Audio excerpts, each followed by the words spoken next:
Okay, for my people on YouTube, I wanted to come up on here to speak on another part about compounding. Okay, so look, here it is, right? When you build these accounts up and you go to build these accounts up,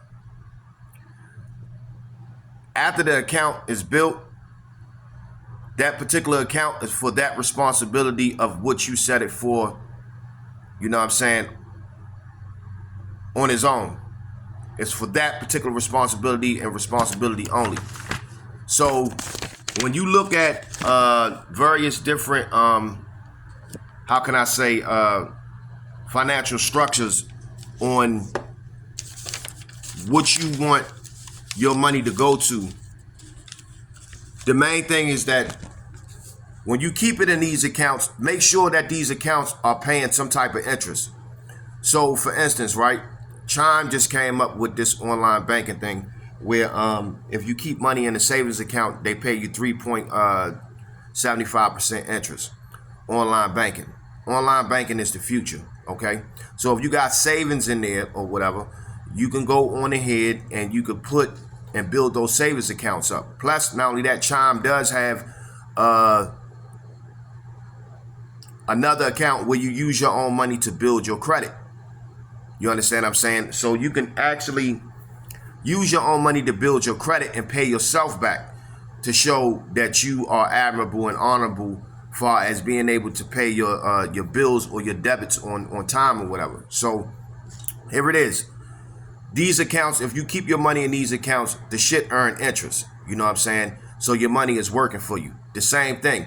If you own a stock brokerage account, if you got any type of like platform where you trade or anything like that, or any Bitcoin platform, all of these things pay interest and dividends and everything else like that.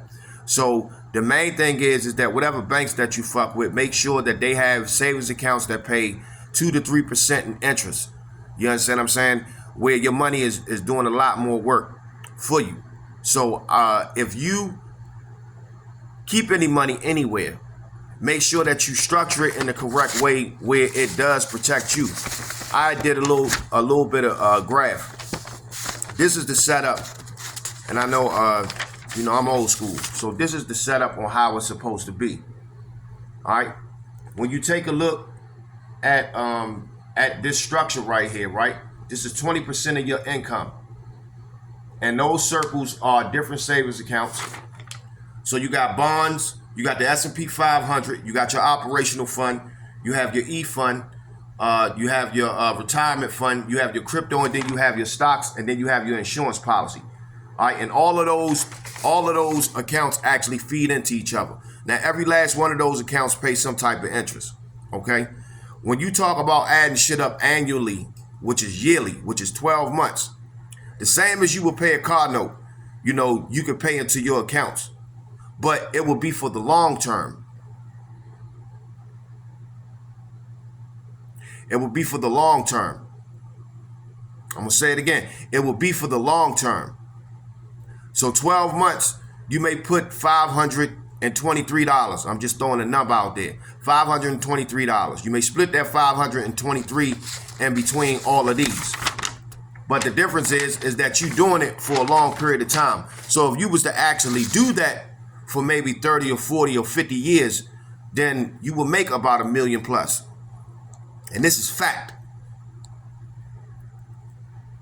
This is fact. They got artificial intelligence now where you could actually give a certain amount to type in how much if you was to pay per month times the interest that you would actually pay. For 65 years or for 30 years, there go your fucking retirement. You can go to GPT AI chat, and it is simply actually tell you any type of calculation on what you want. You can go ahead and you can actually line up and set up for your retirement. And it's not, it ain't too late. It take about 10 years of saving some money. And you snowball that into a compound, a high-end interest paying account. As far as a savings account, you just can't touch it. You playing for the long haul. So in 10 years, you could retire. Now, to make that possible, instead of putting away 5, you could put away 8. It depends on how disciplined you are when it comes to actually putting that kind of money away for your retirement or to save up to do something. Now, you could save up, you could do this technique to save up to do a trip or whatever. But one thing that I do know is about the discipline. You know what I'm saying? So if you working, it will make sense for you to put a little bit away. You could even start at $10 a day. That's $300 a month. That's $3,600 a year. And you could do that shit for 5 years. You do it for 5 years, that's $15,900. You see what I'm saying? $15,900 in 5 years that you could actually save off of $10 a day. And think about it. You're not going to miss it. Cats be collecting food stamps, you know what I'm saying?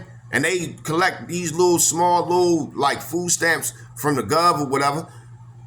You know, you can get $200 a month in food stamps. They will gladly take that $2,400 a year in food stamps. So you could actually do the same thing. See, it ain't about how much money you get. It's about how you manage your money and where you keeping your money at. You start off small, and then over time, it starts to build. So wherever you find shelters for your money, okay, you put those there. You make sure that the interest, because interest works for you if you know how to weaponize it and you know how to use it. Interest works for you. You know what I'm saying? Like the S&P 500, if you purchase that, if you purchase that every year or every month, you know what I'm saying, you will make at least about 7 to 10% a year. You just have to play it for the long haul. You have to play it long term. That's all that is. You have your short-term effects and you have your long-term effects. Let's get this straight. All the guys that do the option, you know what I'm saying, in regards to trade or whatever, that do the option, that be